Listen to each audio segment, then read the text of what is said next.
Hello everyone, my name is Jivesh and I welcome you all to this official YouTube channel of HP Studies. So today's video is going to be on the discussion for our HP Allied Mains जो कि अभी हाल में complete हुआ 7, 8, 9 मार्च को। आपको पता है जो आपका Allied Mains का एग्जामिनेशन था वो जो है कंडक्ट करवाया गया है HPPSC द्वारा।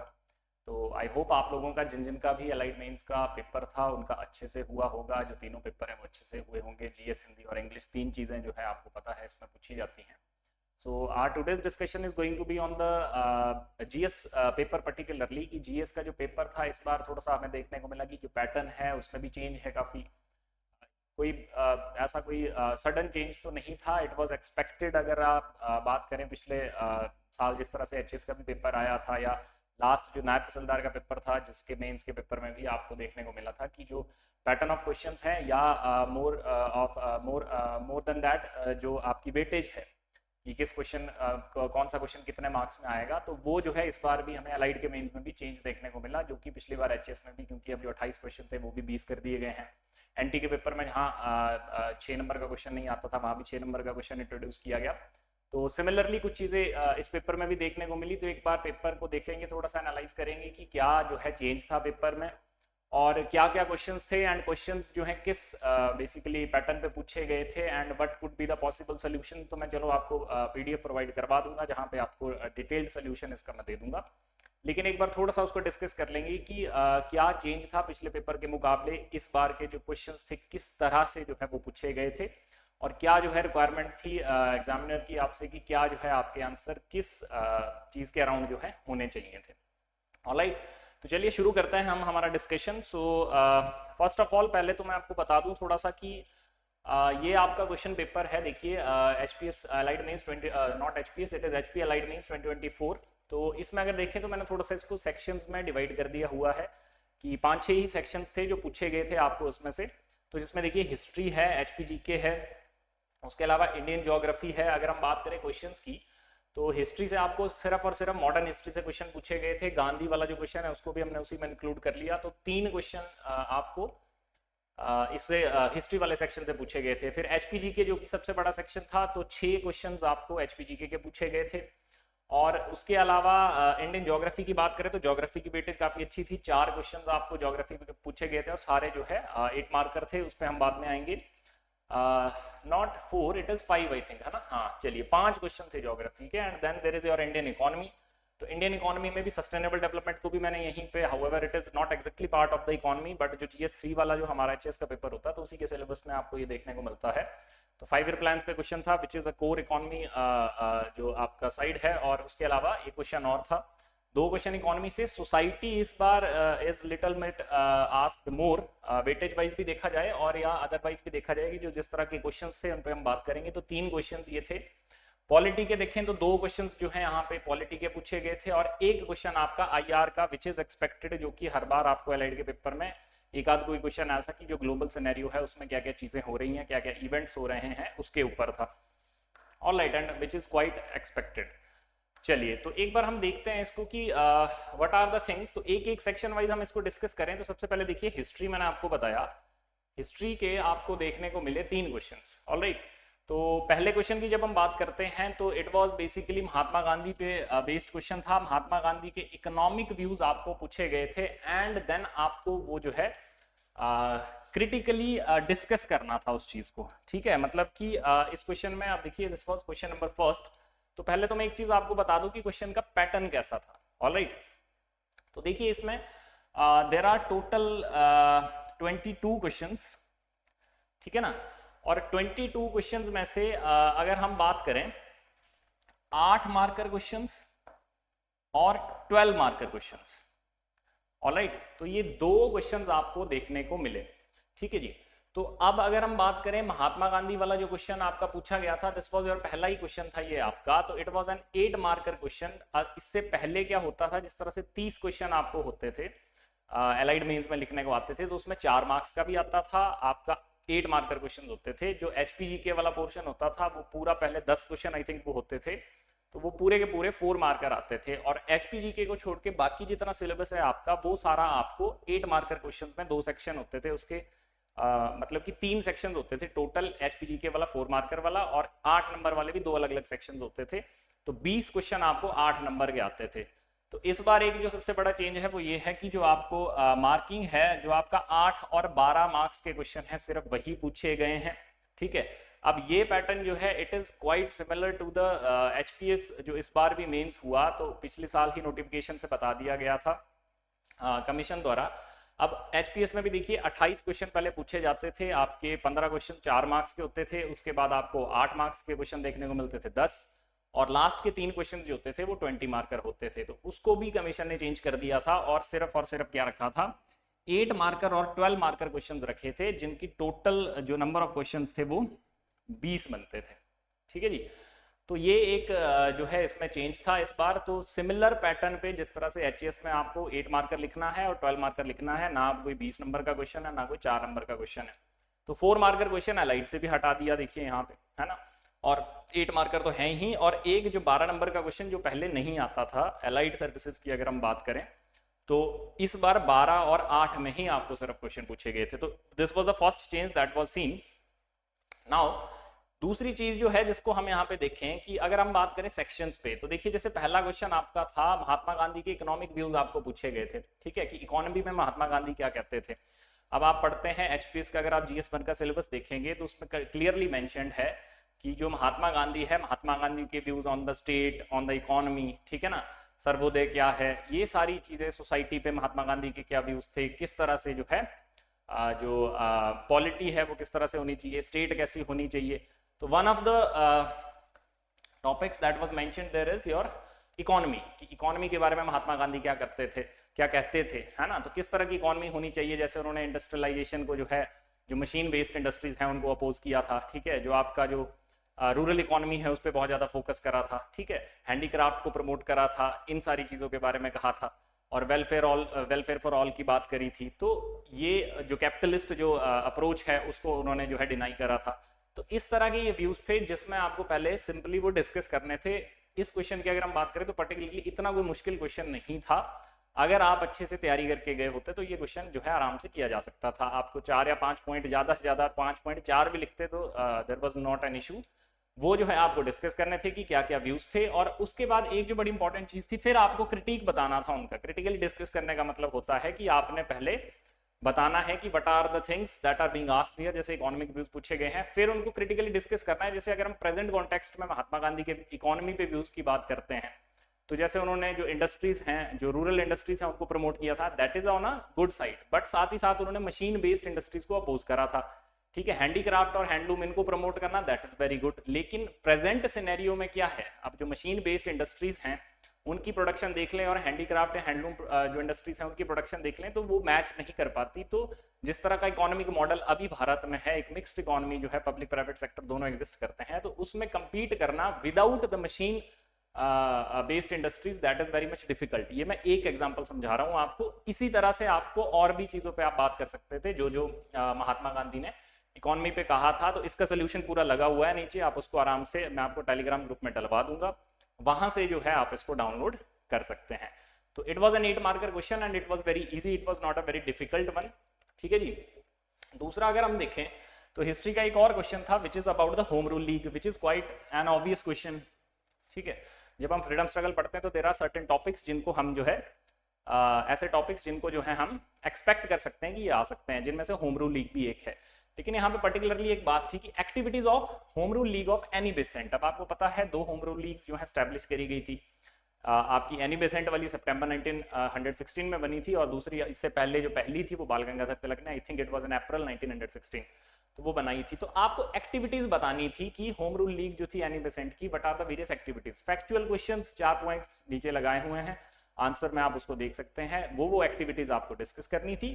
एंड फॉर्मेशन पे भी आपको बात करनी थी इसकी, कि होम रूल की फॉर्मेशन डेट पहले तो कि कब हुई, व्हाट वाज द पर्पस, आपको होम रूल समझाना था, वो आपका इंट्रोडक्टरी पार्ट में आ जाता है। And what are the activities that were basically undertaken, ठीक है। जैसे होम रूल मूवमेंट की एक बहुत बड़ी अचीवमेंट माना जाता है जो 1907 की जो अगस्त डिक्लेरेशन थी, ठीक है ना, जो मोंटेग्यू डिक्लेरेशन भी कहते हैं। तो अगस्त डिक्लेरेशन जिसमें कि जो है जो सेल्फ रूल का जो है एक hint of element was there from the British colonial rule जो था उनके द्वारा दिया गया था, तो वो जो है एक अचीवमेंट थी होम रूल लीग की, तो वो भी आप उसमें हाईलाइट कर सकते थे। होम रूल लीग ने बेसिकली किया क्या, उस चीज को भी आप जो है उस पर बात कर सकते थे। तो होम रूल लीग का एक जो स्वराज था उसका जो मतलब था, होम रूल का जो मतलब था, वो लोगों को उसके बारे में जो है पब्लिक अवेयरनेस और ये सारी चीजें जो है करवाई थी। तो एनी बेसेंट की होम रूल लीग और जो इनके एरियाज ऑफ ऑपरेशन थे वो भी इसमें मेंशन किया जा सकता था। जैसे बाल गंगाधर तिलक की जो होम रूल लीग थी वो कहाँ पे ऑपरेट करती थी, और रेस्ट ऑफ द एरियाज में एनी बेसेंट की होम रूल लीग। तो आपको एनी बेसेंट की होम रूल लीग के बारे में बताना था सिर्फ। तो it was an obvious question, मुझे नहीं लगता क्योंकि डिफिकल्ट था, difficult question were there no doubt, but ये जो है question it is quite obvious. ठीक है, जब हम मॉडर्न हिस्ट्री पढ़ते हैं तो हम एक्सपेक्ट कर सकते हैं कि होम रूल लीग पे क्वेश्चन आ सकता है। तो ज्यादातर जो लोग थे, जो कैंडिडेट्स थे, उन्होंने आंसर किया ही होना चाहिए ये क्वेश्चन। ठीक है, तीसरा आ गया फिर, with such a huge diversity in India how did culture help the Indian national movement in getting freedom. Now this is थोड़ा सा मॉडरेट क्वेश्चन की आपको थोड़ा सा एनालाइज करना जरूरी था इस क्वेश्चन में, क्योंकि इसमें बात करी गई थी कि जो डाइवर्सिटी है इंडिया की, huge diversity, whether it is linguistic, religious, ठीक है, बहुत सारे तरह से हम इसको डिफाइन कर सकते हैं। तो कल्चर जो है इसने कैसे हेल्प करी नेशनल मूवमेंट में। ठीक है, तो जो एक डिफरेंट कल्चर्स जो हैं अक्रॉस द कंट्री जो है, उनमें जो यूनिफिकेशन है वो कैसे देखने को मिलती है। ठीक है, वो जो है इस क्वेश्चन में आपको पूछा गया था। तो जैसे रिवाइवल थ्रू हिंदुइज्म, ठीक है, उसके थ्रू जो है बाल गंगाधर तिलक और ये जो लोग थे जो फेयर्स ऑर्गेनाइज करवाते थे, फेस्टिवल्स ऑर्गेनाइज करवाते थे, और उसमें जो है जो नेशनल मूवमेंट थी उसके लिए लोगों को प्रेरणा मिलती थी, किस तरह से वो सारी चीजें होती थी, वो वाली चीजें आप इसमें डिस्कस कर सकते थे। एक बार इसका आंसर अगर हम देख ही लें, this was question number 21। Question number 21 में देखिए, what are the various points that could be highlighted. ठीक है, तो यहाँ पे दिस इज योर 14th।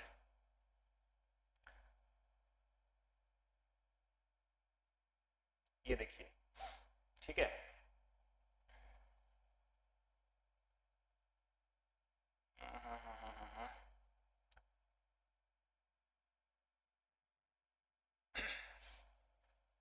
ये देखिए question number 21। Alright, this is 16 ऊपर ही है 21 यहाँ पे। तो there are various things that can be added to this. Cultural diversity के अगर उससे आप देखें तो जो कुछ इंपॉर्टेंट चीजें थी देवर,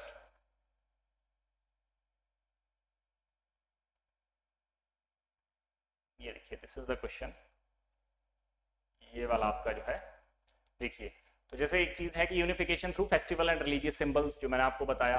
ठीक है, फिर literature and poetry as a tool of nationalism. अब जो लिटरेचर था या जो पोइट्री थी, and that too in the vernacular languages. अब जैसे लैंग्विस्टिक डाइवर्सिटी है तो अलग अलग रीजन में अलग अलग लैंग्वेज बोली जाती थी। हर एक रीजन में जो वर्नाक्युलर न्यूज़पेपर्स थे, जर्नल्स थे, वो छपते थे।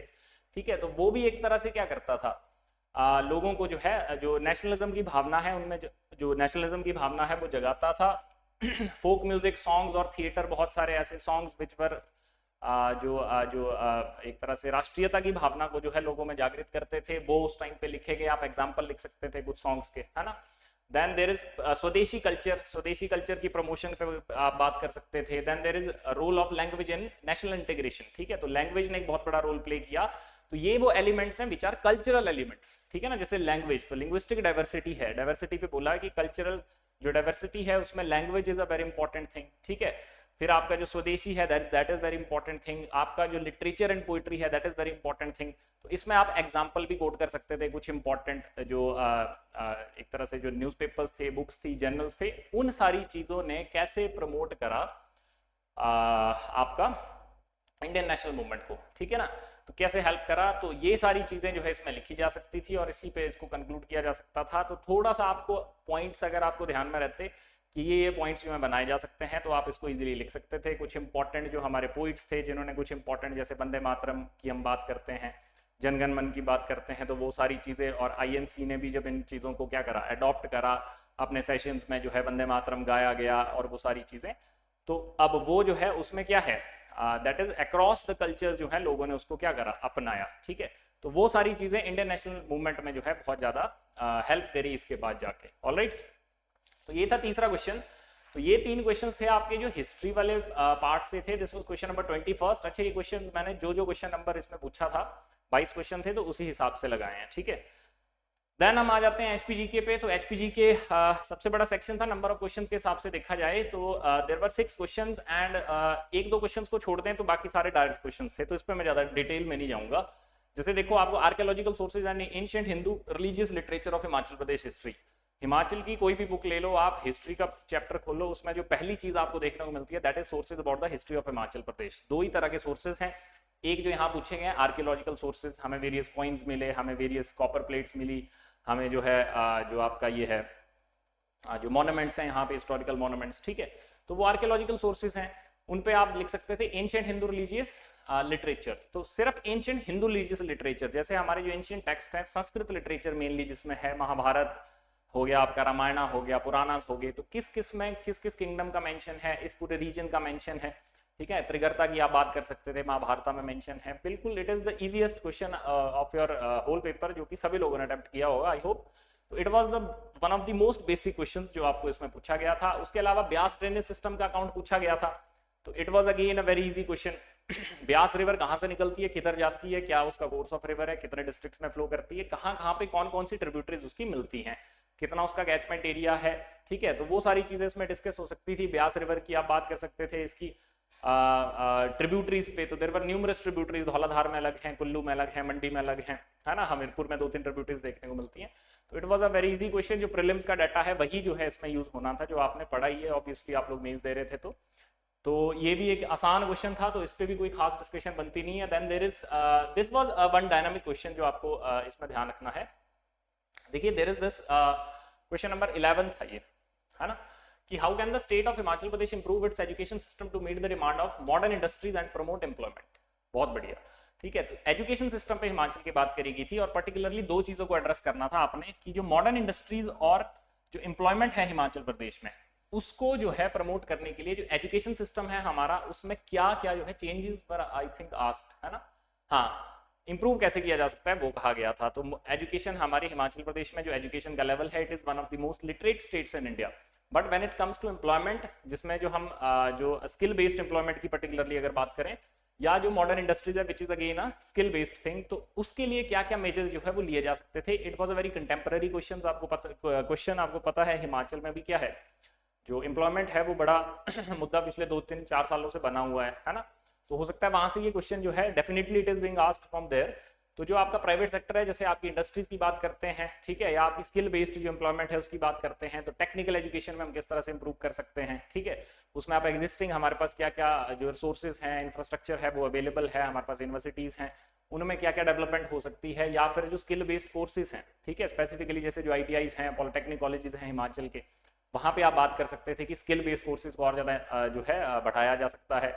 आप अचीवमेंट्स की भी बात कर सकते थे, जैसे हिमाचल ने पिछले I think if I am not wrong 6 या 7 साल से जो वोकेशनल एजुकेशन है, जो वोकेशनल ट्रेनिंग्स हैं वो स्कूल लेवल से ही शुरू कर दी हैं, तो स्कूल में भी वोकेशनल सब्जेक्ट्स पढ़ाए जाते हैं, उनको और ज्यादा प्रमोट कर सकते थे, कॉलेज लेवल पे उस चीज को रेप्लिकेट किया जा सकता है, एंड आई थिंक किया भी जाता है। तो ये बड़ा कंटेम्पररी क्वेश्चन था कि मॉडर्न, अब आपको इसमें ये नहीं करना था कि एजुकेशन सिस्टम को कैसे इंप्रूव करेंगे, आपको it is a more of a two things कि एम्प्लॉयमेंट को प्रमोट करने के लिए और मॉडर्न इंडस्ट्रीज की डिमांड को मीट करने के लिए क्या जो है एजुकेशन में किया जा सकता है, ठीक है। तो जैसे आपका आप एग्जांपल दे सकते थे जो आपका NEP 2020 है, ठीक है, जो नेशनल एजुकेशन पॉलिसी नए वाली जो अभी आई, तो उसमें vocational education, technical education, skill based education, इन सब पे बड़ा फोकस किया गया है। तो adaptation of that can also help in improving the education system in Himachal.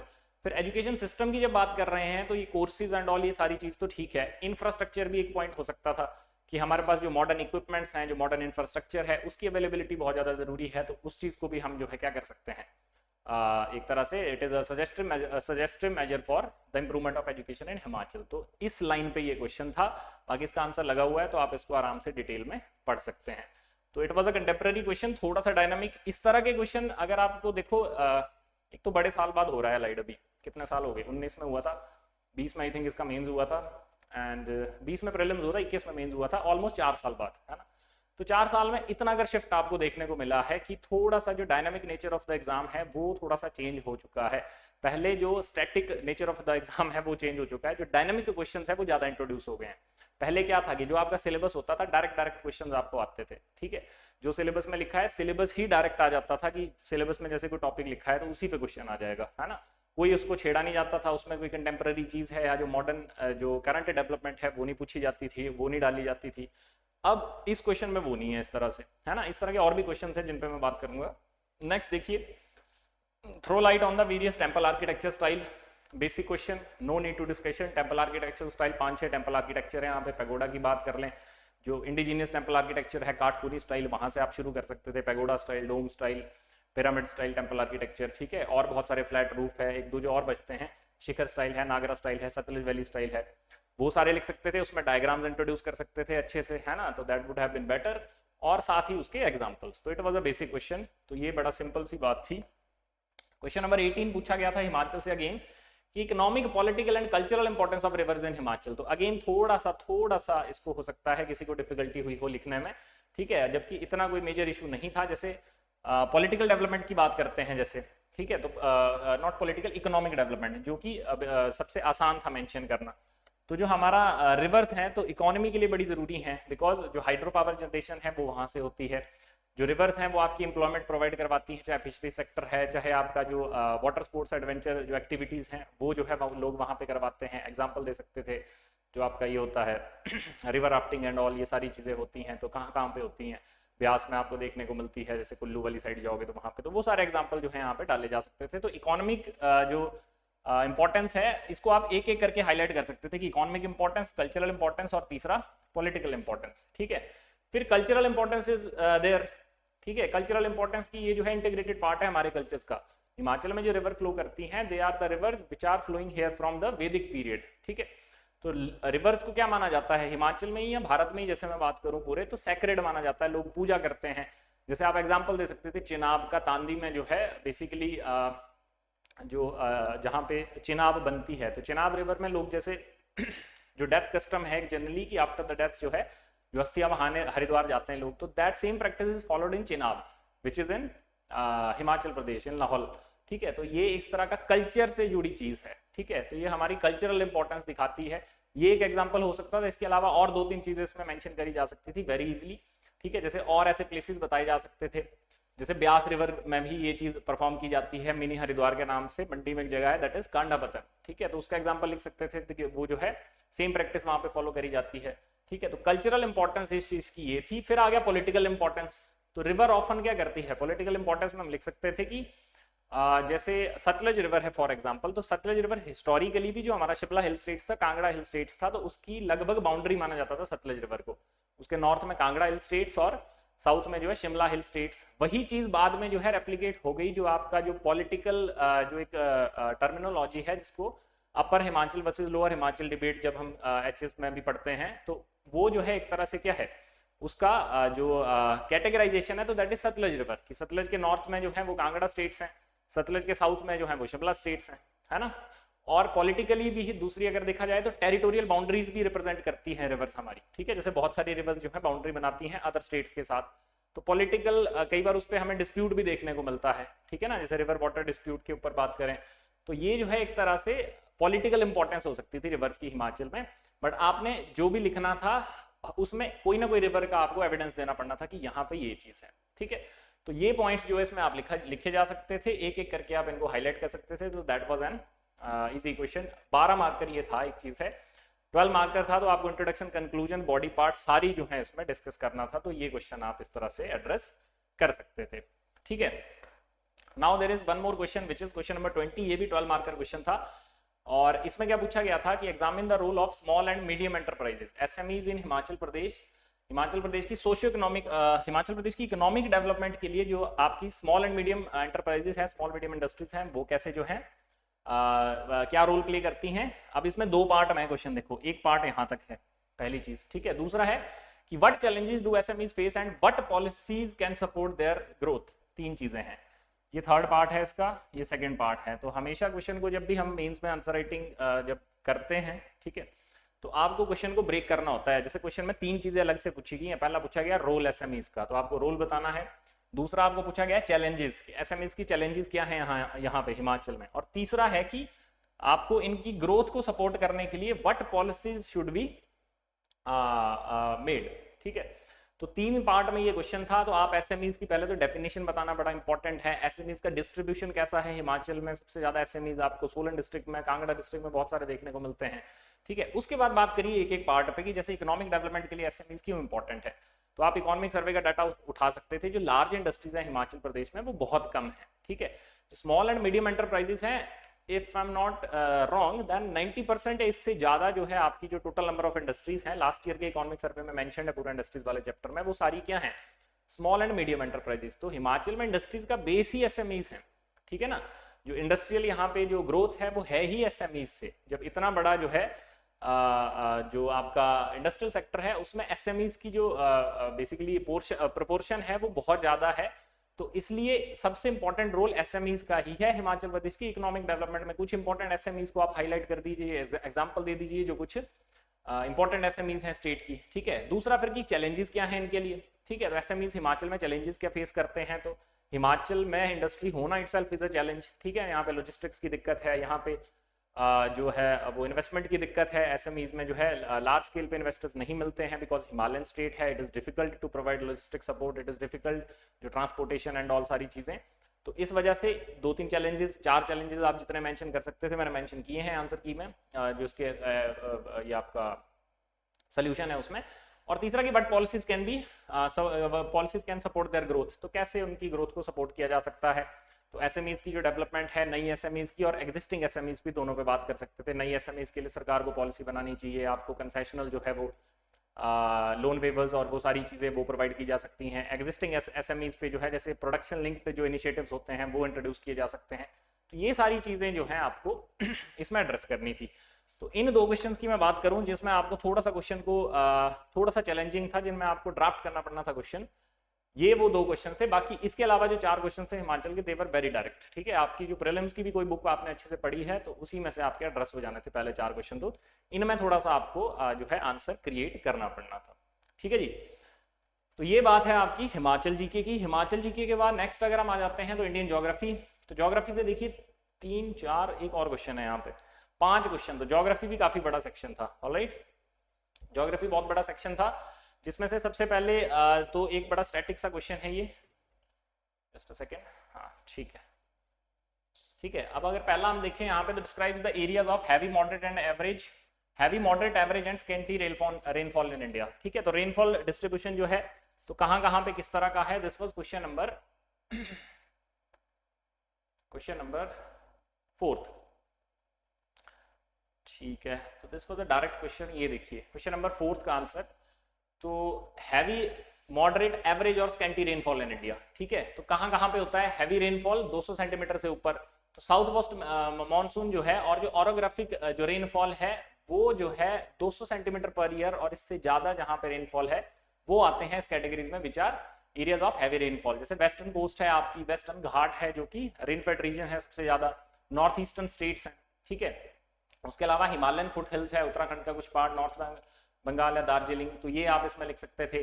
फिर इसमें नोटेबल प्लेसेस की बात करी गई है, इसको मेंशन कर सकते थे। Similarly areas of moderate rainfall 100 से 200 सेंटीमीटर पर ईयर जहां पे होता है, ठीक है। तो ये ऐसे रीजन जहां पे जो साउथ वेस्ट मानसून है which is the major monsoon branch in India, तो उसकी जो इंटेंसिटी है यहाँ पहुंचते पहुंचते क्या है, थोड़ी सी रिड्यूस हो जाती है। जैसे eastern and central India, parts of western India, Himalayan region, Himachal की बात करें तो it is moderate rainfall region में आता है हिमाचल भी, ठीक है। देन देयर इज इसी तरह से एवरेज रेनफॉल की बात करें तो 50 से 100 सेंटीमीटर जहां पे होता है। और लास्ट जो आपका बच गया स्कैंटी रेनफॉल, तो जो हमारे डेजर्ट एरियाज हैं, देखिए लद्दाख हो गया जो कोल्ड डेजर्ट है, ठीक है, जम्मू कश्मीर और लद्दाख का कोल्ड डेजर्ट वाला रीजन, और जो आपका लीवर्ड साइड्स है वेस्टर्न घाट की, ठीक है, वेस्टर्न घाट की एक साइड जो आपकी कोस्ट की तरफ है वहां पे तो क्या है हाईएस्ट रेनफॉल देखने को मिलता है 200 सेंटीमीटर और इससे ज्यादा हैवी रेनफॉल जिसको हमने कहा। जो लीवर्ड साइड है उसकी वहां पे रेनफॉल कम होता है due to the rain shadow effect there, ठीक है। तो ये आप लिख सकते हैं, लद्दाख लिख सकते थे, थार डेजर्ट, अरावली, इसकी वजह से उस तरफ को जो है मॉनसूनल विंड क्रॉस ही नहीं कर पाती। तो ये डायरेक्ट क्वेश्चन था, इस तरह से इसका सोल्यूशन इस पे लिखा हुआ है, आप इसको देख सकते थे। 4 चीजें पूछी गई थी, चारों चीजें आपको बता देनी थी। किस किस तरह से जो है रेनफॉल का जो डिस्ट्रीब्यूशन है Himachal, not in Himachal, in India, वो आपको देखने को मिलता है।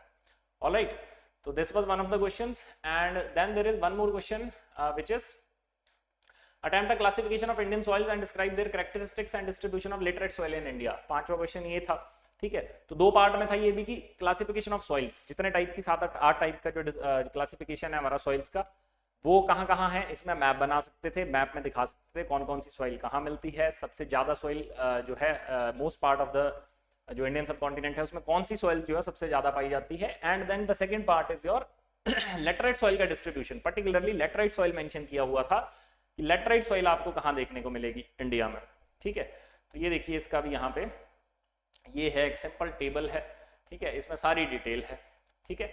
ये रही आपकी कैरेक्टरिस्टिक्स, जैसे अलुवियल सॉइल है तो फर्टाइल होती है, नॉर्दर्न प्लेन्स में मिलती है, ये major distribution Indo Gangetic plains, alluvial stretch है पूरा, ठीक है। पंजाब हो गया, उत्तर प्रदेश हो गया, ठीक है। पंजाब तो हाउएवर इंडस जो ये है वाटर इंडस जो रिवर ड्रेनेज है उससे क्रिएटेड जो प्लेन्स है उसमें आ जाता है, लेकिन उत्तर प्रदेश, बिहार, वेस्ट बंगाल ये आप इसमें लिख सकते थे, ठीक है।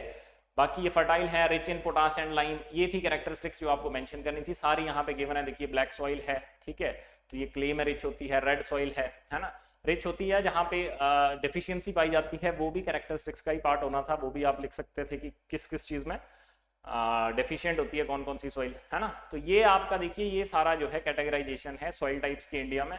उसके अलावा लेटराइट सॉइल की बात करी गई थी पर्टिकुलरली, तो इसमें से एक थी लेटराइट सॉइल। देखिए यहाँ पे हाई लीच्ड सॉइल होती है, एसिडिक होती है, फर्टिलिटी में पुअर होती है और आयरन रिच होती है और इस रीजन में पाई जाती है।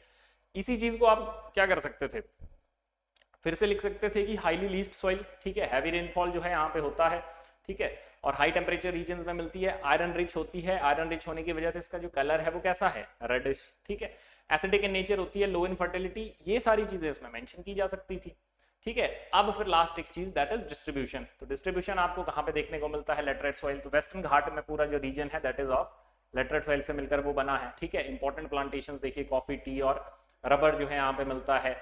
ईस्टर्न घाट में तमिलनाडु, आंध्र प्रदेश, उड़ीसा जो कोस्टल रीजन्स हैं वहां पे, ठीक है, छत्तीसगढ़, झारखंड, ठीक है, और उसके अलावा north eastern state Assam, Meghalaya, Tripura, तो ह्यूमन ट्रॉपिकल रीजन्स की बात करी गई थी। तो ये जो है इस क्वेश्चन में आप आंसर कर सकते थे। तो ये आपको जैसे ज्योग्राफी की कोई भी स्टैंडर्ड बुक आप पढ़ते हैं तो सॉइल की क्लासिफिकेशन तो डायरेक्ट ही लिखी होती है उसमें, ठीक है, तो उसमें कोई ऐसा इस तरह से दिक्कत नहीं थी।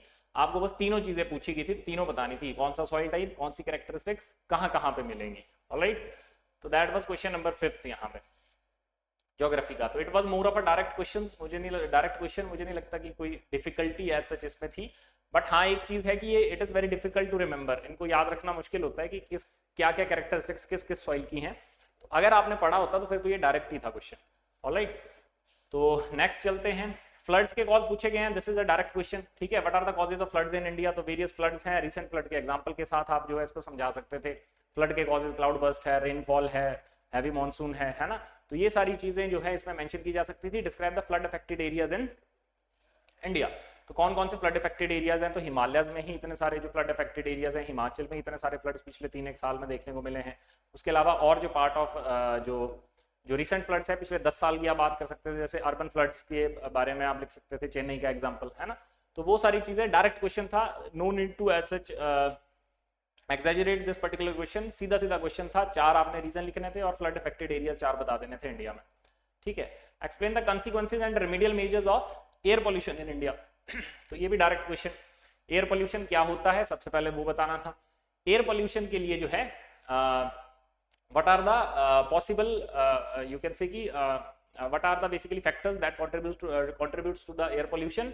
उसके बाद आप क्वेश्चन पे आ जाओ कि कॉन्सिक्वेंस और रेमेडियल मेजर्स की, एयर पोल्यूशन के कॉन्सिक्वेंसेस क्या है। तो ये it is very simple, air pollution, water pollution, सबके कॉन्सिक्वेंसेस तो सारे लिख लेते हैं इस क्वेश्चन को, तो ठीक है। रेमेडियल मेजर्स की क्या इंप्रूव किया जा सकता है, तो इसमें कुछ जो रिसेंट इनिशिएटिव्स थे वो भी डाले जा सकते थे, ठीक है। तो ये सारी चीजें हैं, जैसे आपने अभी एक देखा होगा दिल्ली में जो है जो अभी नई गवर्नमेंट बनी उन्होंने एक जो है वो water sprinklers I think were there, तो वो उन्होंने स्ट्रीट्स पे लगाए हैं, स्ट्रीट्स पे नहीं रोड्स पे लगाए हैं पोल्यूशन को कम करने के लिए, ठीक है। और उसके अलावा स्टबल बर्निंग के लिए जो हम वेरियस इनिशिएटिव दिल्ली में आसपास की स्टेट्स में लेती रहती हैं स्टेट्स, वो मेंशन कर सकते थे, है ना। और बहुत सारी चीजें हो सकती थी कि जैसे जो आपकी जो पीएम कंसंट्रेशन है उसको कम करने के लिए गवर्नमेंट ऑफ इंडिया के क्या इनिशिएटिव्स हैं वो मेंशन किए जा सकते थे।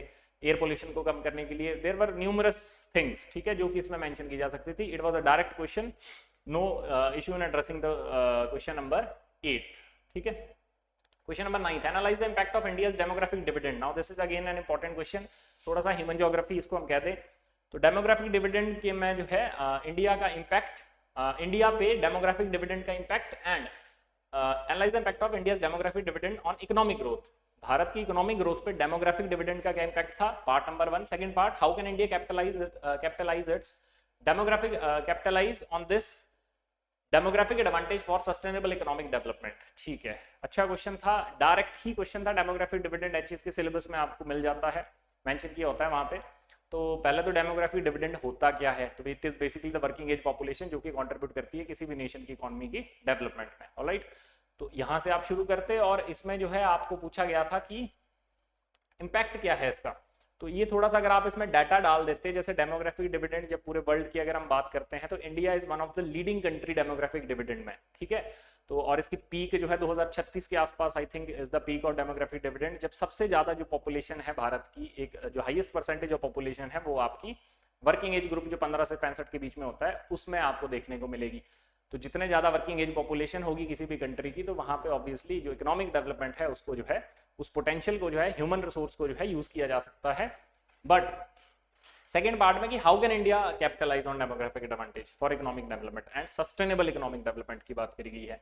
तो इसमें आप मेजर्स लिख सकते थे कि क्या क्या भारत को करना चाहिए। जैसे अब जब इतनी बड़ी पॉपुलेशन आपका जो है क्या है, इतने बड़ा population, most populous country in the world, उसके अलावा जो आपका डेमोग्राफिक डिविडेंड है that is highest in the world, तो all you need is a quality human resource, a skilled human resource. ठीक है, तो स्किल बेस्ड जो बेसिकली स्किल बेस्ड जो ट्रेनिंग्स हैं, कैपेसिटी बिल्डिंग्स हैं, ठीक है, जो ह्यूमन रिसोर्स डेवलपमेंट है, वो सारी चीजें जो है इसमें मेंशन होनी थी। एक एक पॉइंट बना के आप 3 या 4 पॉइंट भी मेंशन करते तो देवर मोर देन इनफ, वो सारा इसमें आप लिख सकते थे। तो that is a direct question. ये भी कोई ऐसा बहुत ज्यादा कोई इसमें ये नहीं था कि ये बहुत घुमा फिरा के पूछा था। ठीक है, सीधा सा क्वेश्चन था, थोड़ा सा आपको क्वेश्चन का कॉन्सेप्ट पता चल जाए उसके बाद आपको पॉइंट्स में इसको आंसर करना होता है, nothing else. Alright, Indian economy की बात करते हैं। इंडियन इकोनॉमी में भी 2 क्वेश्चन देखिए, सस्टेनेबल डेवलपमेंट को भी मैंने यही डाल दिया।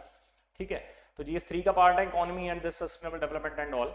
तो पहले में तो देखिए थोड़ा सा स्टैटिक क्वेश्चन की 5 ईयर प्लान्स के ऑब्जेक्टिव और आउटकम्स की बात करी गई है। दूसरा, how successful were these plans in addressing the issues like poverty alleviation, industrialisation and regional disparities. ठीक है, ये भी 2 पार्ट में था। ठीक है जी, तो 5 ईयर प्लान्स, पहले तो 5 ईयर प्लान्स आपको बताना था कि ये 5 ईयर प्लान्स का कॉन्सेप्ट था क्या, कहां से लिया। ठीक है, रशिया से लिया। 5 ईयर प्लान्स पे यहाँ पे प्लानिंग कमीशन ने जो है 5-5 साल के लिए, जब देश आजाद हुआ तो 5-5 साल के लिए there were certain number of targets जो कि सेट किए और उस पे जो है अगले 5 साल तक काम किया। अब इसमें आपको बताना था कि 5 ईयर प्लान्स के ऑब्जेक्टिव्स क्या थे। तो objectives it is not like कि आपको सारे ही लिखने पड़ते, बिकॉज 5 ईयर प्लान्स अब तो स्क्रैप भी हो चुके हैं। जो आपका जो नीति आयोग है उसने रिप्लेस कर दिया है, प्लानिंग कमीशन एग्जीक्यूट करता था 5 ईयर प्लान्स को। तो सब तो याद नहीं होते हैं, बड़ा मुश्किल होता है कि आपने सारे 5 ईयर प्लान्स के जो है ऑब्जेक्टिव्स पढ़े हुए हैं। लेकिन एक जो टारगेट एरियाज होते थे, जैसे फर्स्ट 5 ईयर प्लान की बात करें तो there was a focus area, जैसे एग्रीकल्चर पहले में था। ठीक है, तो वो आप लिख सकते थे। दूसरे में इंडस्ट्रीज था, वो लिख सकते थे। रोलिंग प्लान्स आए तो 1-1 साल के लिए, उस टाइम पे जो एग्रीकल्चरल जो रेवोल्यूशन था वो यहाँ पे चल रहा था। Then there is your Indira Gandhi की जब गवर्नमेंट आती है 4th and 5th 5 year plan के टाइम पे, तो उस टाइम पे गरीबी हटाओ, पॉवर्टी एलिवेशन, है ना, इस तरह की सारी चीजें जो है वो क्या करी गई, इंट्रोड्यूस करी गई। तो आप जितने कर 5 ईयर प्लान आपको याद थे उतने आप इसमें लिख सकते थे। सब तो मुझे नहीं लगता 5 ईयर प्लान सारे किसी ने पढ़े होंगे, हो सकता है पढ़े भी हों, बट इट इज वेरी मुश्किल है, काफी ज्यादा डिफिकल्ट है कि आपको सबके ऑब्जेक्टिव्स पता हो। 12 के 12 5 ईयर प्लान्स के 3-3 ऑब्जेक्टिव आपको पता हो, तो आपको जितना आता था आप इसमें ऑब्जेक्टिव्स और आउटकम्स पे लिख सकते थे। अब आउटकम्स ये है कि इसमें आपको डाटा देना पड़ना था। जैसे फॉर एग्जांपल इसका जो मैंने सोल्यूशन बनाया है क्वेश्चन नंबर 10th का, उसको अब एक बार आप देख लें। तो ये देखिए, this is question number 10th।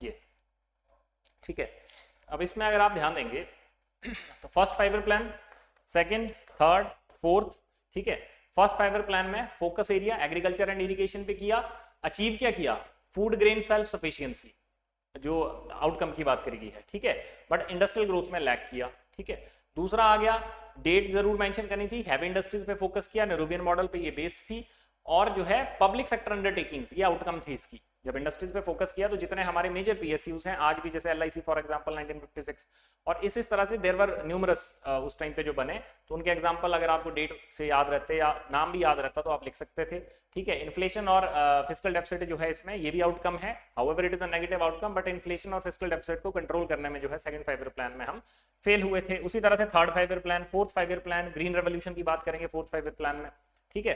Then उसके बाद आपका मैंने कहा जैसे सिक्स्थ और सेवंथ 5 ईयर प्लान, तो एम्प्लॉयमेंट जनरेशन और लिबरलाइजेशन पे इस पे फोकस किया, ठीक है।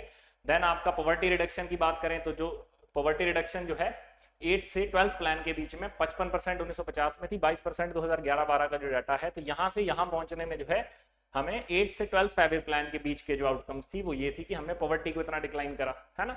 इस तरह से आप इसको आंसर कर सकते थे। अगर आपको डाटा अवेलेबल होता तो it would have been very much better, very much good. And अगर नहीं भी होता तब भी आपको जो है कुछ ना कुछ इसमें आप फोकस एरिया लिख दो कि 5 ईयर प्लान में ओवर द ईयर कैसे डेवलप करा, एक हॉलिस्टिक डेवलपमेंट जो है भारत की कैसे हुई, तो उस पे जो है आप एक आंसर जो है इसमें क्रिएट कर सकते थे। Otherwise this is the right way to answer this particular question. तो ये सोल्यूशन इसमें लगा है, इसको आप देख लें, ठीक है। नेक्स्ट क्वेश्चन की बात करते हैं। अगर इकोनॉमी में तो सस्टेनेबल डेवलपमेंट का क्वेश्चन था एक, दैट वाज डायरेक्ट क्वेश्चन, ठीक है। सस्टेनेबल डेवलपमेंट का देखिए यहाँ पे, while defining the sustainable development explain the measures to achieve it in the Indian context, ठीक है। तो सस्टेनेबल डेवलपमेंट आपको पहले तो बताना था सस्टेनेबल डेवलपमेंट है क्या चीज, है ना। तो ये आप इसमें मेंशन कर सकते थे, व्हाट इज सस्टेनेबल डेवलपमेंट और कैसे जो है इंडिया जो है अचीव कर सकता है सस्टेनेबल डेवलपमेंट को, क्या जो मेजर्स हैं। तो इसमें आप एफर्ट्स लिख सकते थे इंडिया के towards achieving the sustainable development goals, ठीक है। तो जो डेवलपमेंट है वो इस तरह से की जाए कि जो रिसोर्सेज हमारे पास अवेलेबल हैं अभी के लिए जो रिसोर्सेज अवेलेबल हैं उनको इस तरह से हम अपने रिसोर्स को यूज करें कि जो फ्यूचर की जो जनरेशंस हैं वो भी क्या कर सकें, उनके लिए भी वो प्रिजर्व रह सकें। ऐसा नहीं हमारे पास रिसोर्सेज हैं हमने एग्जॉस्ट कर दी अपनी डेवलपमेंट के लिए, आगे के लिए कुछ नहीं बचा। तो सस्टेनेबल डेवलपमेंट मॉडल वो है, तो वो आप एक्सप्लेन करें। एसडीजी गोल्स पे बात करें, इंडिया की परफॉर्मेंस एसडीजीज में कैसी है उस पर बात कर सकते थे। And what other measures can be taken in Indian context, तो भारत के लिए क्या क्या जो है मेजर्स जो है लिए जा सकते थे वो इसमें आपने लिखने थे। तो 3-4 पॉइंट्स इसमें आने थे। तो it was more of a direct question, it is not very much difficult to answer, but पढ़ा होना चाहिए, इट इज वेरी इंपॉर्टेंट कि अगर आपने नहीं पढ़ा है तो वहीं पे कंस्ट्रक्ट करते तो फिर मुश्किल हो जाता। ऑलराइट, चलिए फिर एक जो थोड़ा सा डायनेमिक चेंज जो आया इस बार जो मैंने असेस किया, दैट वाज इंडियन सोसाइटी, ठीक है। इंडियन सोसाइटी, तो इंडियन सोसाइटी से एक तो देखिए आप क्वेश्चन ही कितने पूछे हैं, 1 2 3 24 नंबर, ठीक है। तो 3 क्वेश्चन पूछे हैं। सोसाइटी की वेटेज अगर हम पिछले कुछ एग्जाम्स में भी देखें तो काफी ज्यादा है। जैसे आप बात करें अगर एनटी के एग्जाम्स की, उसमें भी सोसाइटी के 3 क्वेश्चन पूछे हुए थे। एंड कोर सोसाइटी थोड़ा सा सोशियोलॉजी एंड इस तरह के जो सब्जेक्ट्स हैं वहां से रिलेटेड क्वेश्चन, तो इट इज नॉट कि आपको सीधे से क्वेश्चन पूछे गए थे। तो वहां यहाँ पे भी लगभग ऐसा ही था, ऐसा भी नहीं था कि बहुत मुश्किल से आंसर करने, बट थोड़ा सा डायनेमिक क्वेश्चन जो कि पहले नहीं पूछे जाते थे। पहले आपको सीधे सीधे क्वेश्चन आते थे, सोसाइटी से भी यूनिटी एंड डाइवर्सिटी पूछ लेते थे, है ना। सोसाइटी से आपको और चीजें जो सिलेबस में मेंशन्ड है एचएएस के जीएस1 में वो पूछ लेते थे, डायरेक्ट जो उस पर टॉपिक मेंशन्ड है वही। बट इस बार थोड़ा सा चेंज देखने को मिला। जैसे देखिए, explain the basis of changing dynamics of relations between man and women in Indian families. Example दीजिए अपने स्टेट का, ठीक है। तो ये थोड़ा सा डायरेक्ट क्वेश्चन था, it is not very much difficult to answer, ठीक है। जो मैन एंड वुमेन के बीच के जो रिलेशन है वो कैसे चेंज हो रहे हैं इंडियन फैमिलीज में, ठीक है। तो इंडियन फैमिलीज की पहले अगर हम उसकी चेंज की बात कर ले कि क्या सोसाइटल चेंज आया है, ठीक है। तो आपकी जो जैसे जो फैमिली सिस्टम है वो चेंज हुआ है कि जो आपकी जॉइंट फैमिलीज थी वो न्यूक्लियर फैमिली में क्रिएट हो गई, है ना। जो उसके लिए कारण आप साइट कर सकते थे कि माइग्रेशन क्यों हो रही हैं, ठीक है। जो आपका एम्प्लॉयमेंट है, एम्प्लॉयमेंट के लिए लोगों को बाहर जाना पड़ता है, ठीक है। या दूसरे वेरियस रीजंस हैं जिनकी वजह से जो है चेंजेस देखने को मिलते हैं फैमिली स्ट्रक्चर में। वही सारे रीजन इसमें मेंशन किए जा सकते थे। मैन एंड वुमेन के बीच का जो रिलेशन है जो है कैसे चेंज हो रहे हैं इंडियन फैमिलीज में, ठीक है। तो एक ये चीज थी। दूसरा की justify example from your state, तो हिमाचल का कोई भी एग्जांपल आप इसमें कोट कर सकते थे। जैसे आपका न्यूक्लियर फैमिली बनने का रीजन एक बहुत बड़ा कि हिमाचल में जो एम्प्लॉयमेंट है तो बहुत एम्प्लॉयमेंट रेट इतनी ज्यादा नहीं, जो अनएम्प्लॉयमेंट रेट है वो बहुत ज्यादा है। इस वजह से क्या है, माइग्रेशन बहुत है, हिमाचल से बाहर बहुत ज्यादा लोग रहते हैं, तो उस वजह से भी जो है ये सारी चीजें देखने को मिल रही हैं। तो हिमाचल से एक एग्जाम्पल ये हो गया, एक आधा और लिख देते तो चल पड़ता काम। Question number 13, civilisation is external but culture is internal. अब ये है वो क्वेश्चन जिसकी मैं बात कर रहा हूँ, ठीक है। ये थोड़ा सा dynamic question, justify the statement with suitable examples. Civilisation external है बट कल्चर जो है वो इंटरनल है। अब इसको आप कैसे जस्टिफाई करते, है ना। तो ये है कि आपने थोड़ा सा अगर अच्छे से तैयारी करी हुई है, ठीक है, आप चीज़ों को अच्छे से समझा हुआ है तो आप जो है इस पे बात कर सकते थे। अब ये जो चीज़ है ये पहली बार एलाइड के पेपर में जो है इस तरह से देखने को मिला, नहीं तो मैंने कहा कि डायरेक्ट क्वेश्चन इससे पहले आते थे। जैसे देखो यहाँ पे सिविलाइजेशन का एक्सटर्नल कंसेप्ट क्या है, ठीक है, तो civilisation refers to material progress including infrastructure, technology, institution and governance. तो उसमें जो हमने प्रोग्रेस करा उसको हमने क्या बोल दिया, सिविलाइजेशन बोल दिया। ये क्या चीजें हैं, which is civilisation is something which is outside the humans, कि ये जो है मटेरियल प्रोग्रेस है जो बाहर हो रही है, जो हम जिस सोसाइटी में रह रहे हैं वो कैसे डेवलप हो रही है, वहां पे इंफ्रास्ट्रक्चर कैसे डेवलप हो रहा है, टेक्नोलॉजी कैसे डेवलप हो रही है, ठीक है, और ये विजिबल है, मेजरेबल है, ठीक है ना। Advancement and science and economy, ये सारे इसके एग्जांपल हैं। देखिए स्काई स्क्रैपर्स आ गए, रोड डेवलपमेंट करी, internet, modern education system and all. फिर हम बात कर सकते थे जैसे कल्चर की, ठीक है, तो कल्चर क्या है, एक इंटरनल कंसेप्ट है। Culture is a value system जिसमें कि it consist of values, belief, tradition, language and ethics that shape human interactions. तो ये क्या है, इंटरनल, ह्यूमन के लिए एक इंटरनल कॉन्सेप्ट है। अब जो लैंग्वेज है that is something which is being spoken by a human, alright, या जो वैल्यूज हैं वो जो कोर, जो एक तरह से हम उसको कह लें कि जो वैल्यूज हैं किसी भी व्यक्ति की, ठीक है, या जो ट्रेडिशंस हैं जिनको वो फॉलो करता है, ठीक है, या जो लैंग्वेज है जिसको वो बोलता है, तो ये क्या है, दीज आर इंटरनल पॉइंट्स, ठीक है। और दूसरी तरफ अगर हम देखें तो ये सारी जो डेवलपमेंट है, सिविलाइजेशन जिसको हमने कहा, तो ये क्या है, it is an external concept. तो इस तरह से आपने इसको मेंशन करना था। और दूसरी चीज इसमें पूछी गई थी, justify the statement with example. तो देखिए सिविलाइजेशन का एग्जांपल, जैसे यहाँ इंडस वैली का एग्जांपल है कि यहाँ पे प्लान्ड सिटीज थी, ड्रेनेज सिस्टम था, ठीक है, ट्रेड होता था। जबकि एग्जांपल अगर हम देखें जो आपका ये पूछा गया था, जो इंटरनल एस्पेक्ट है कल्चर का, तो उसमें आप लिखते हैं कि India retains its cultural practices such as yoga, family bonding and spiritual traditions जो हैं। तो अब ये इंटरनल चीज है। अब स्पिरिचुअल ट्रेडिशन है, इसको क्या है, जो फॉलो करता है पर्टिकुलर ह्यूमन बीइंग, वो फॉलो करता है, इंटरनली फॉलो करता है। तो ये मतलब है इस चीज का, ठीक है। इस तरह से जो है आप इसको मेंशन कर सकते थे। तो ये थोड़ा सा मुझे लगता है थोड़ा सा क्या प्रॉपरली एक डायनामिक क्वेश्चन था जिसको आंसर करना जो है थोड़ा सा चैलेंजिंग हो सकता था, ठीक है जी। उसके अलावा नेक्स्ट ही देख लीजिए, यहीं पे कल्चर का एक और क्वेश्चन है कि कल्चर किस तरह से हेल्प करता है पीपल को यूनाइट करने में, सूटेबल एग्जांपल से बताइए, ठीक है। तो ये सीधा क्वेश्चन था, इसमें बड़ी मुश्किल नहीं है। शेयर्ड लैंग्वेज एंड कम्युनिकेशन, तो एक कल्चर के लोग क्या करते हैं, लैंग्वेज शेयर करते हैं, उसकी वजह से कम्युनिकेट करते हैं, ठीक है। तो इसका एग्जांपल इंडिया में देखिए, despite linguistic diversity, Hindi and English जो है क्या सर्व करती है, these are the link languages, ठीक है। एक ये हो गया कि इससे यूनाइट होते हैं लोग। कॉमन बिलीफ एंड वैल्यूज, तो जो शेयर्ड बिलीफ सिस्टम्स हैं हमारे और जो वैल्यूज हैं वो ऑलमोस्ट एक पर्टिकुलर सोसाइटी में वहां फॉलो करने वाले, जो कल्चर को फॉलो करने वाले लोग हैं उनमें एक जैसी देखने को मिलती है, ठीक है। Then there is democracy, justice, equality throughout the country जो है सेम देखने को मिलेगी हमें। इसका एग्जांपल हो गया ये। रिचुअल्स एंड ट्रेडिशंस, तो फेस्टिवल, रिचुअल, कस्टम्स, वो भी क्या करता है, यूनाइट करता है पीपल को, ठीक है। इसके एग्जांपल आपको पता ही है। सिंबलिज्म एंड नेशनल आइडेंटिटी, जो हमारी है, जो आपका नेशनल फ्लैग है, एंथम्स है, मॉन्यूमेंट्स हैं, सभी लोग आते हैं, सभी लोग रिस्पेक्ट करते हैं, तो वो भी एक क्या है, बेसिकली जो आपके क्वेश्चन की डिमांड थी कि यूनिफाइंग पीपल, तो ये कल्चरल, वो कल्चरल एलिमेंट्स हैं जो लोगों को यूनाइट करके रखते हैं, तो ये इसमें लिख सकते थे, एग्जाम्पल इसमें गिवन है ऑलरेडी, ठीक है। तो ये था आपका सोसाइटी वाला पोर्शन। एंड सोसाइटी वाले पोर्शन से आई थिंक यही जो एक चीज थी जो पूछी गई थी। और इसके अलावा सोसाइटी से क्या क्वेश्चन था, ठीक है, ये 3 क्वेश्चन थे बिल्कुल, ठीक है ना। तो question number 12, 13 and 14 these are being asked from society portion. उसके बाद अगर हम बात करें तो यहां पे आपका आ जाता है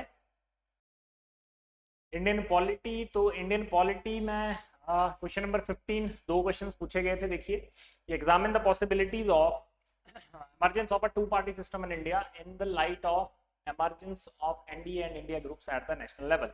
So it is again a dynamic question, जो कि आपका जो करंट सिनेरियो जो देश में अभी चल रहा है, जैसा आपने देखा कि जो लास्ट हमारे जो लोकसभा इलेक्शंस हुए, तो लोकसभा इलेक्शन में एक जो इंडिया अलायंस था, एक तरफ तो आपका एनडीए था जिसको लीड कर रहा है बीजेपी, ठीक है। तो जो बीजेपी लेड जो इंडिया अलायंस एनडीए अलायंस है, उसके अगेंस्ट जितने अपोजिशन पार्टीज थी सबने जो है एक सिंगल अलायंस बनाया था, India alliance, and they were quite successful, काफी सक्सेसफुल भी थे। अभी I am not able to recall the exact number of seats, but BJP who was a single dominant party for last 10 years, तो उनको जो है 239 और समथिंग पे उन्होंने रिस्ट्रिक्ट किया। और however they were in government, NDA particularly, तो एनडीए की 290 के आसपास सीट्स आई और बाकी जो थी वो इंडिया अलायंस की सीट्स थी, ठीक है।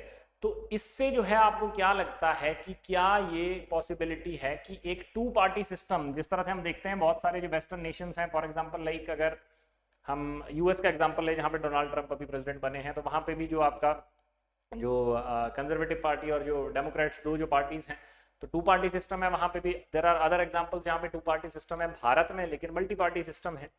तो क्या ये जो अप्रोच है इंडिया अलायंस जो इस बार बना था, इससे क्या हो सकता है, टू पार्टी सिस्टम क्रिएट होने की पॉसिबिलिटीज है? अगर है तो क्या पॉसिबिलिटीज हैं, एक चीज, अगर नहीं है तो क्या नहीं है, फिर क्यों नहीं हो सकता ऐसा। ठीक है, तो दोनों चीजों पे आपको बात करनी थी, इसका सोल्यूशन मैं आपको लगा चुका हूं। It is a basically contemporary politics में देश में क्या चल रहा है, वहां से एग्जैक्टली ये क्वेश्चन आपको पूछा गया था। ठीक है, तो ये था आपका क्वेश्चन नंबर 15। क्वेश्चन नंबर 16 देखिए, examine the role of populist policies in the outcome of election results in the contemporary time. Now this is again very important. तो पॉपुलिस्ट पॉलिसीज, तो पहले तो आपको बताना था पॉपुलिस्ट पॉलिसी क्या होती है या पॉपुलिज्म क्या कॉन्सेप्ट है। ठीक है, तो जो ऐसे लोग जो कि खुद को क्या करते हैं, जो एलीट क्लास के अगेंस्ट जो पावर स्ट्रगल है या जो डायनेस्टिक डेमोक्रेसी जहाँ पे रहती हैं, तो वहाँ पे ऐसे लोग जो कि लोगों की आवाज उठाते हैं, ठीक है ना, मासेस को रिप्रेजेंट करते हैं, वो जो है पॉपुलिज्म में वो चीजें आती हैं। तो आपको बताना था कि जो इलेक्शन रिजल्ट्स हैं, examine the role of populist policies in the outcome of election results in the contemporary times. अभी जो इलेक्शन रिजल्ट्स हैं, जैसे फॉर एग्जांपल अगर हम देखें तो डोनाल्ड ट्रंप खुद को ही ही इज